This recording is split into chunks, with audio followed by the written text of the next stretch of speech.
Doesn't sound good, you just gotta clench those butt cheeks, bend the note, and eventually, maybe it might sound okay.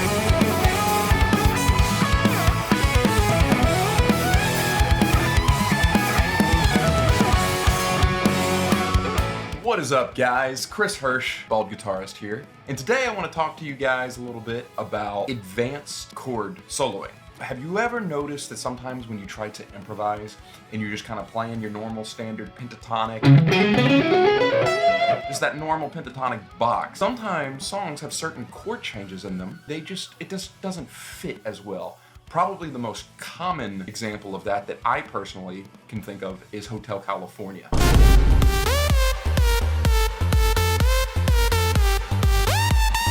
You know, if you're just doing that B minor pentatonic, instead of the original solo, if you're trying to improvise over it, every once in a while, you'll notice that the pentatonic just doesn't work. The reason for that is because there are chords in that chord progression that draw from other modes. One chord is your normal pentatonic, and in the next chord, it's like a Dorian. That would be a really common example.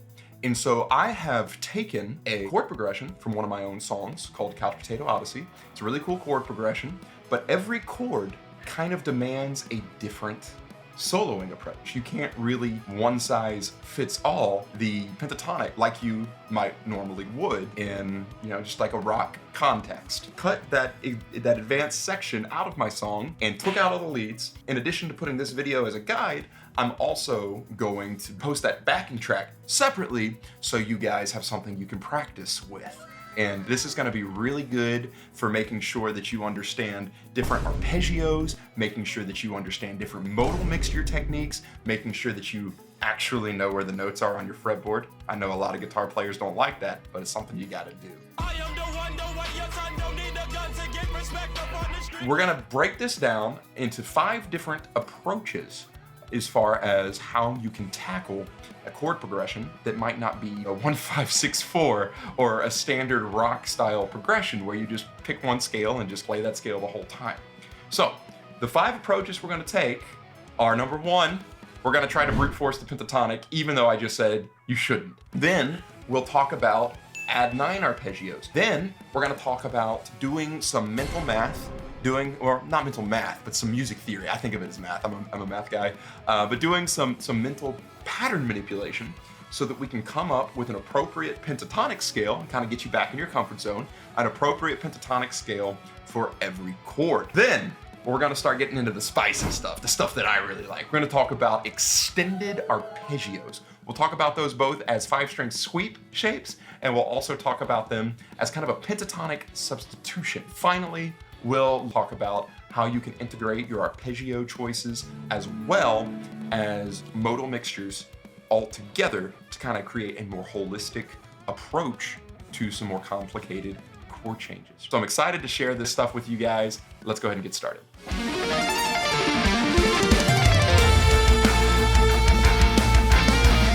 So what my backing track that I've designed for you guys is in the key of E, and it's more of a chromatic reharmonization of a chromatic bass line. So the bass line is kind of trash by itself. The bass line's just not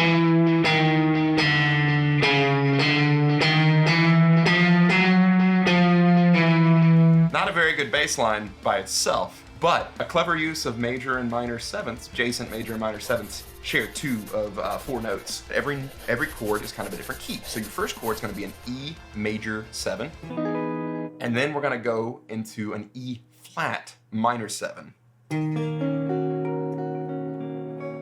those 2 chords don't go together in a normal key.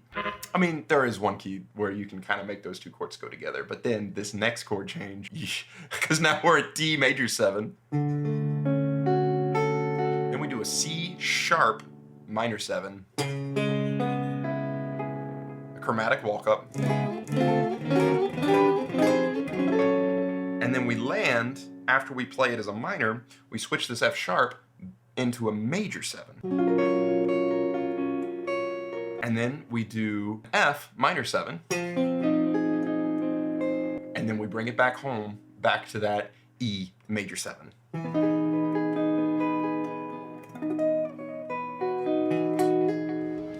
Right? And so that's going to be the general chord progression. And then after that sequence, I have just a one round normal key E major or C sharp minor pentatonic if you prefer, just normal backing track stuff. And then you'll hear your 3 hits, bop, bop, bop, and that's going to be your cue. Now it's time to go back into targeting the different chord changes. Anyway.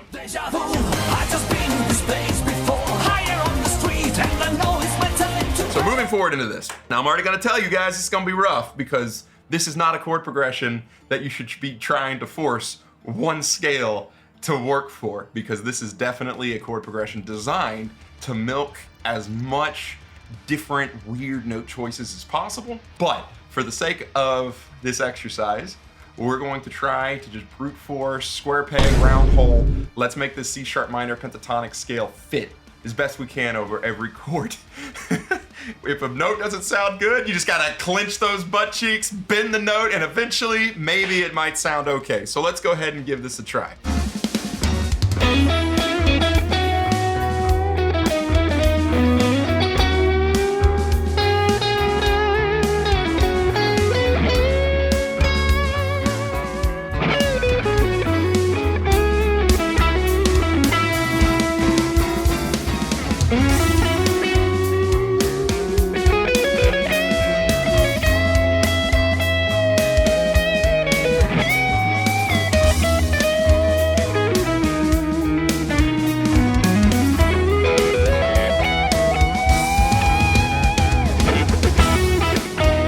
Safe, because that part is where we're just doing just the chords in the key of E. Pretty standard little chord progression. E to C sharp minor, A to B, back to E.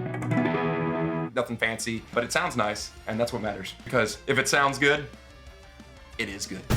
So that was my attempt at making the C sharp minor scale brute force, forcing it to work. As you can tell, some of those notes weren't the best. Like I said, you just kind of grab them, bend them. If you've got a good ear and you follow it, you can get away with it in a live context. Most non-musicians will never notice that. Musicians probably will, and they'll probably be like, the guy needs to work on his chord changes a little bit. And that's okay, because if you've got something to work on, then you can stay interested. Once you feel bored, that's when it becomes, more of a chore to play your guitar. But if you're always looking for new things to improve on and more things to practice, at least personally, that's what keeps the guitar interesting to me. Even after all these years of playing it, there's always more stuff to work on, which is awesome. All right.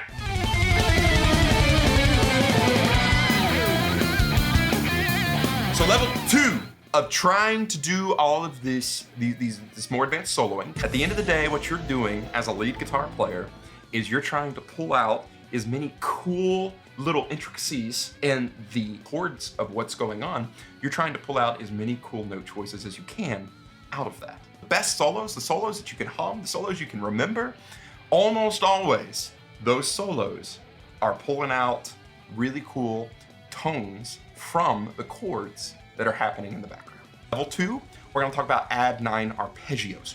Okay, these are some of my favorite shapes. They sound so good in so many different contexts, and especially in a context where we're changing keys. You don't even have to think about changing keys. As long as you're hitting the chord root note and then you're doing the correct, whether it's a major or minor, you're doing the correct arpeggio shape, you don't even have to think about the key. You just follow the chords and it's gonna sound awesome. The arpeggio shapes we're gonna use, I'm just gonna run through these very quickly.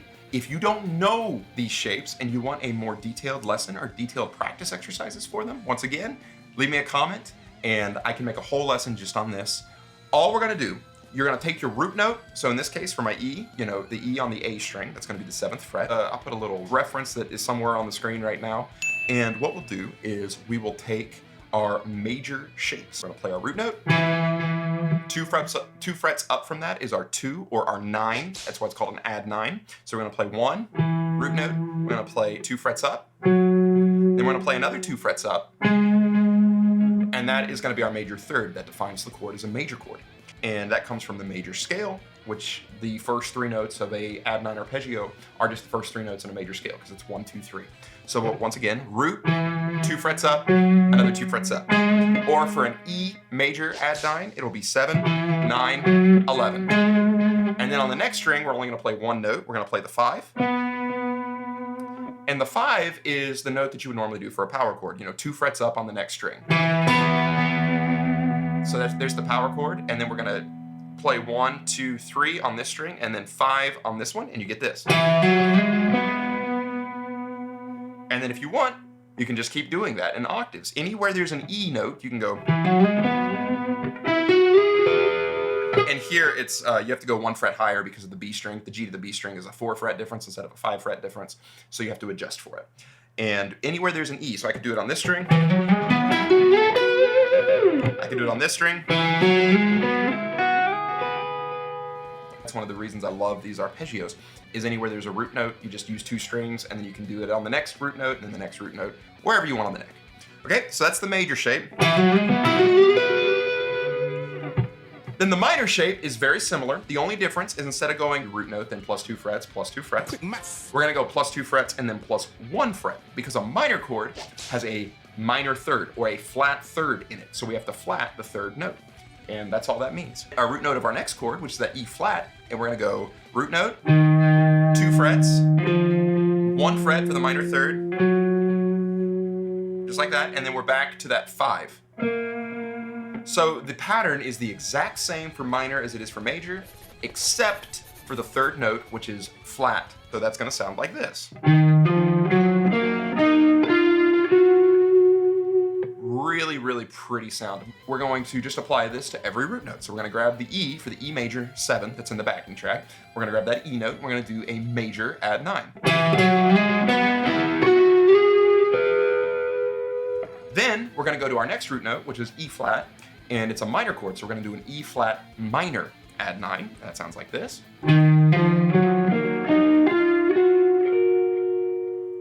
Then the next root note is a D, so we're gonna do a D, and it's a D major 7, so we're gonna do a D major add 9.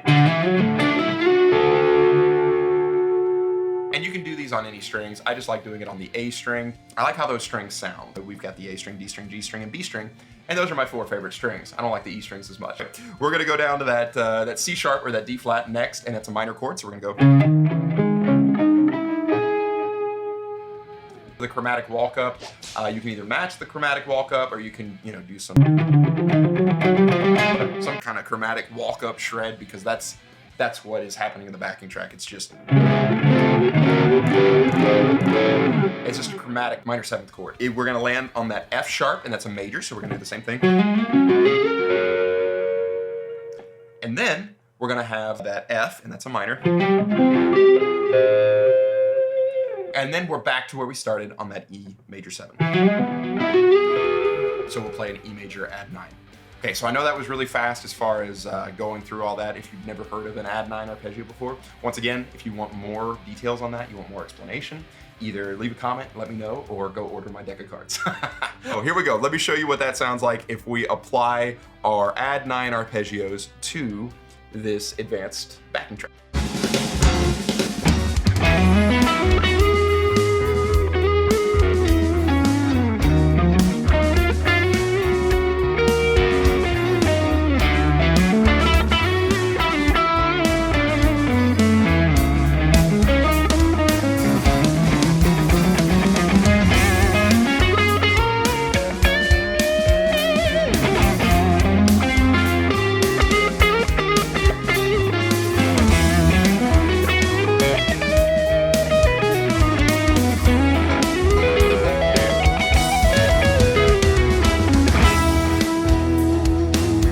Just stay on the arpeggios. That's kind of more of a starting point. Once you've played the arpeggio notes, you can kind of, explore a little bit, add some chromatics, add some scale extensions, add some ornamentation, some vibrato, some bends, some double stops, whatever you feel like, use your ear, follow it, make it sound good. At the end of the day, all the theory that you'll ever learn is nothing more than a starting point. As a musician, you use your ear to determine what parts of that theory sound best and where to kind of maybe break from theory so that you don't just sound like a robot programming music. And that's what's so cool about music, is it is subjective. There is a ton of theory and a ton of information that you can learn about music, but at the end of the day, it's up to you to use your ear to utilize all of the different theory and all of the different note choices as best as you can.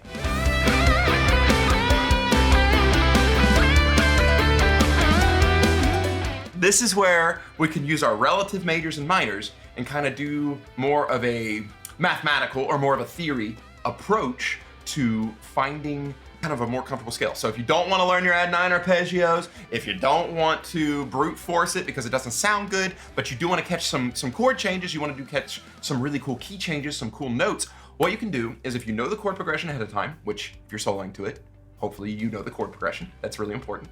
But if you know the chord progression ahead of time and we're trying to solo to it, any chords that are kind of outside your key, you can think about and you can find an appropriate scale to match, to use over that. So for example, I've already said, in the key of E major, we can use either E major or we can use C sharp minor pentatonic, which is, I prefer the minor pentatonic personally, but you can use either or. So we'll go. Then for our next chord, that is a E flat minor. So use E flat minor pentatonic if you want. You can go.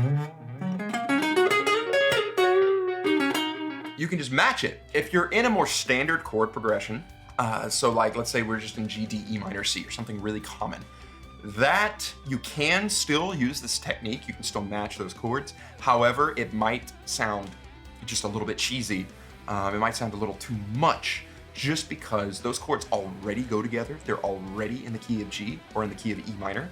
And so by overdoing your tone matching, at least to my ear, it starts to sound cheesy. I prefer to, whenever possible, stick with the same scale about 80% of the time, and go outside of that scale just at certain moments to make the moments sound really cool. But whenever you have a chord progression like this, and there's not really one scale that fits all these chords, then that would be an instance where I'm gonna change scales for every chord. Or if you have something like Hotel California, and you've got some weird chords in there, maybe there's one chord or two chords where you have to change your scale just for those couple chords, and then you go back to your kind of normal B minor pentatonic, right? All that to say, this approach is really cool for this chord progression and for chord progressions with little modal mixtures in them. But for a kind of a more standard chord progression, this might be overdoing it. Back to the idea. What we're gonna do is over that E major chord, we're gonna play either E major or C sharp minor pentatonic. Both of those go with that chord. Then for the next chord, E flat minor or D sharp. I know guitar players prefer sharps over flats. It's the same thing, guys. Don't panic. So over this E flat minor, we'll play E flat minor pentatonic. Then we have that D, and for that we can either play D major, or we can play B minor, because B minor goes with the key of D major. And then we finally are on that C sharp. And there we're back to our home key there for just a second. We're back to that C sharp minor. Then we do that chromatic walk up, which, you can again just kind of follow that with the chords, or you can just come up with some kind of really cool line that you like that follows it. It's chromatic. You can hold one note out the whole time and listen to it shift. You can try to keep up with the pentatonics, going from that C sharp to the D sharp to the E to the F sharp. You can try to keep up with that if you want. What's important is that once you get up to that F sharp major, so we're in the key of F sharp major, or you can go back to an E flat minor, right?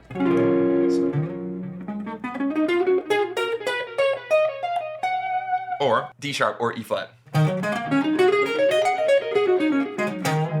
Okay, then when we go to that F minor, well, guess what? It's F minor. No way! And we're back, our home key, which E major or C sharp minor. So if we try to apply all of that knowledge, you definitely probably want to have it written down the first couple times you try it. because it's a lot to keep up with in your head. Try to utilize that knowledge, then we can go back to kind of our comfort zone of using the pentatonics, but we're still creating these cool modal mixture and modal changes, capturing those chord changes, because we're not just doing C sharp minor, we're not brute forcing it. We're following the actual key changes, and that's what's gonna make it sound cool. Here we go.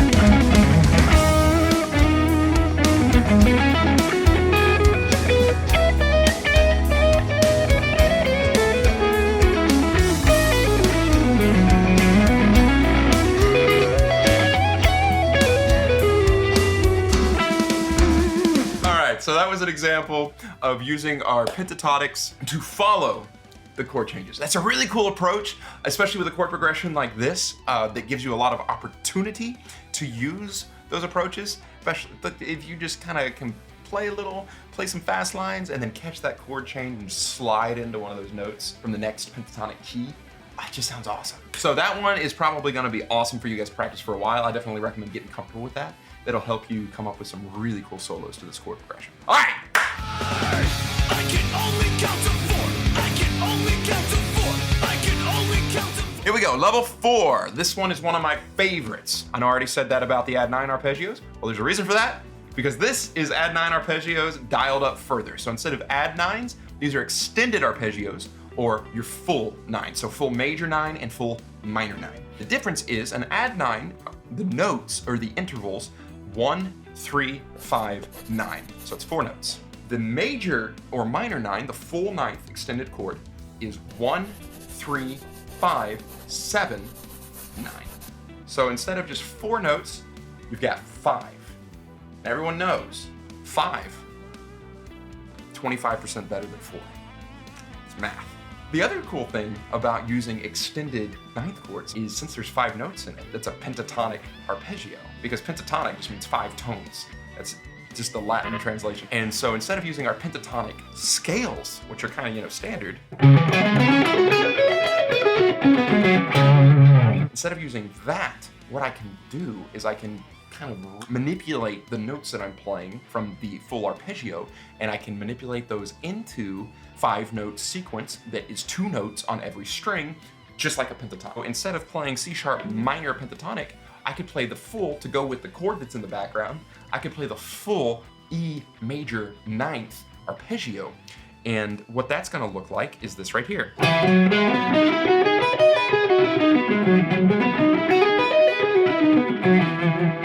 All I'm doing is I'm going 1, 2, 3, 5, 7. That's it. Just 2 octaves of that. 1, 2, 3, 5, 7, 1. And I've just come up with a pattern for that really works. I'll put that pattern up on the screen. I'm not gonna spend a lot of time talking about that pattern. If you like that pattern and you want me to spend a lot of time talking about it, once again, go to the comments, tell me, hey, I really want a lesson on this pentatonic arpeggio as a scale type idea, and I'll make some time to do that. It's also included in my new deck of cards coming out pretty soon. The cool thing about doing that as a scale instead of just as an arpeggio, what you can do is you can take any of your pentatonic sequences that you know, so like let's say sets of 3, sets of 6, string skipping ideas, anything that you would do, like so for a regular pentatonic, something like that, you can take anything that you would do with a regular pentatonic. It's just a picking pattern. So you just change what your left hand does, and presto whammo, you've got this awesome sound in a totally more advanced sounding sequence, but it's the same picking, and all you have to do is make your left hand keep up, and it's just...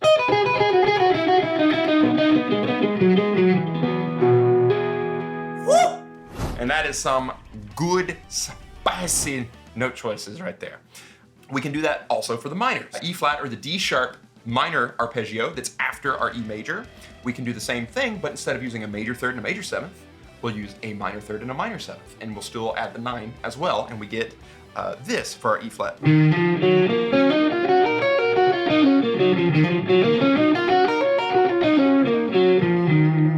Then we go to the next one, we've got our D.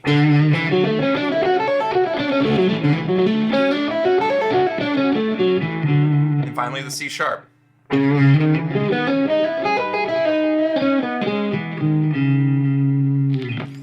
And you'll just maintain that sequence through our chord progression. The other option, instead of doing it this kind of ninth chord as a scale idea that I personally really like, you can just do them as the actual sweep arpeggios, right? And so you can take your normal arpeggios like an E major, you know, using this kind of A shape. If we sweep that, it's... And that's of course 1 3 5 1 3 5 1 3 5 1. And we just add in the 7 and the 9th, and we can get something like this.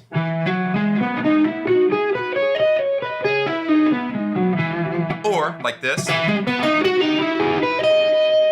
That's how I like to play it. But, yeah, same thing for the minor. And that's kind of the approach that we're going to take to these chords. Now we'll take either the scale or the sweep arpeggio. Let's just go ahead and do it. It's going to sound like this.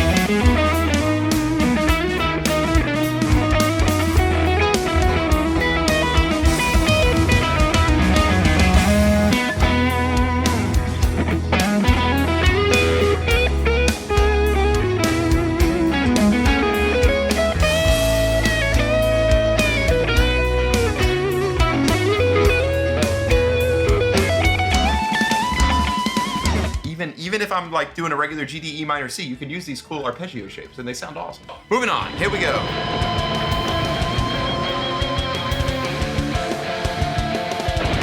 So our last approach is more of a holistic approach.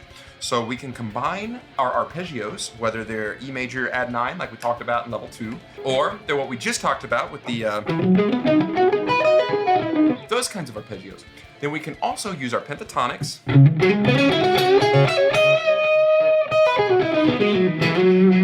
combined with those, and then we can also use our actual modal approaches. Let's say I'm in that E major arpeggio. So from there, if I want to, I can imply several different things. I can either go for an E Ionian, because it's an E major. So from a major bar chord, you can either go Ionian, Lydian, or Mixolydian. This is a situation where I recommend that you experiment. Try some different modes. Try going from the major into Ionian, try going from the major to Lydian, Mixolydian, etc., etc. Just try it all out. We can go with this E major here. Out of that.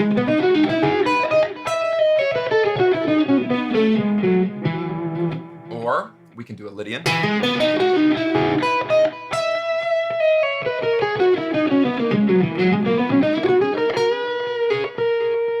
That note, that's a really cool note. Or we can even do Mixolydian, which would be this guy.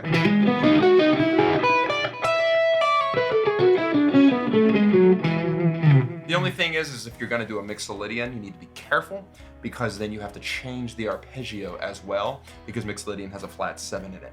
So if you do an arpeggio with a major 7 and then you do Mixolydian, it's probably not gonna sound the best. It might, you know, blues does that a lot, but depending on the context, probably not the best choice to do a major 7 in your arpeggio and then a flat 7 in your mode.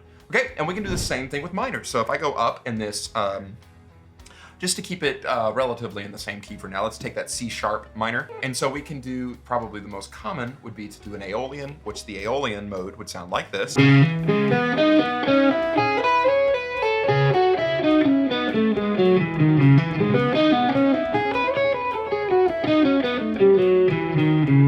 Don't accidentally turn it dark there and play the wrong note like I did. Unless you like it, then, you know, then do it on purpose. Don't do it on accident, though. We could also do our Dorian mode.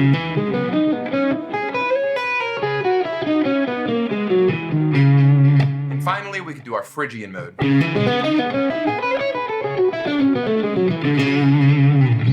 That guy. Now, of course, you could also do harmonic minors, you could do hirajoshi, you could do any major or minor modes that you know. I'm just gonna stick to kind of our bass modes for this example, just to make it easier and I don't have to ramble on any longer than I already have about this. What I'm gonna do on this next solo, I am going to combine all of what we've talked about and throw in some modes. So we're gonna be targeting the notes themselves, we're gonna be targeting the arpeggios, we're gonna be targeting these pentatonics, and then we're also gonna throw in some cool modes in there for some modal runs. Check it out.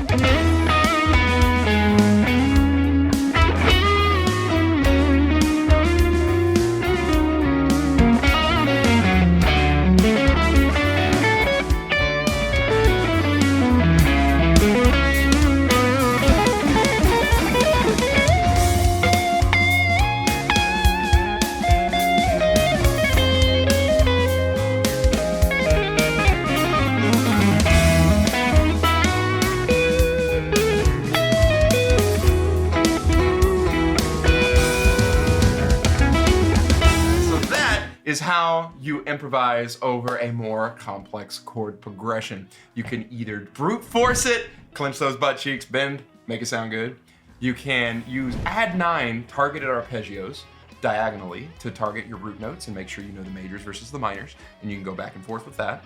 You can think about it ahead of time and have a pentatonic key planned for all appropriate chord changes. You can know some extended arpeggio options to grab all those real pretty notes from the backing track, or you could use your modes mixed with all the previous steps to create a more holistic approach. Anyway, guys, I have had a blast putting this together. I will make sure the backing track is available for you guys to practice over, and happy soloing. I hope you're able to create some really nice sounds that you enjoy.